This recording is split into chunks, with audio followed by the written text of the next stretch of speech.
Hey everybody, hope you guys doing alright. So, I got to doing some writing earlier today and I wanted to share a little bit with y'all. Now again, I do a lot of repetition and revision, so a lot of this is stuff you guys have already heard before, but this is just the way that I create, so I'm just going to keep it going.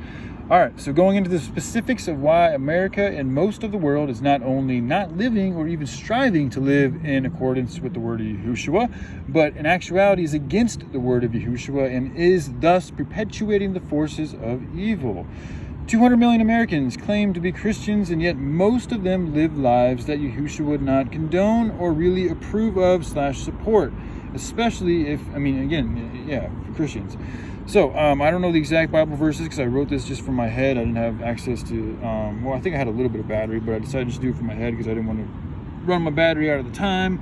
But I remember these verses, I just don't know the exact one, so please forgive me for that.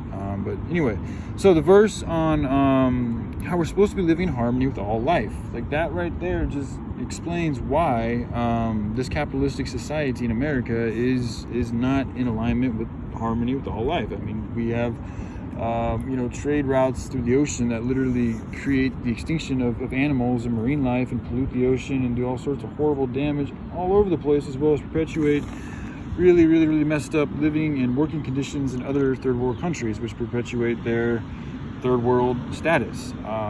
So it's not in harmony with all life. Like, again, we're living a life that is about exploitation, and we're continuing to perpetuate it by continuing to buy into the products that they sell us.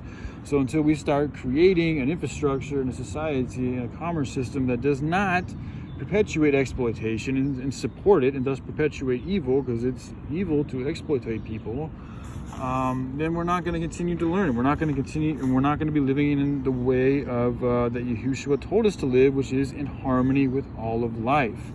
And now a lot of the technologies that are available or are here there's certain technologies that are here that can help us do this that have been kept from us.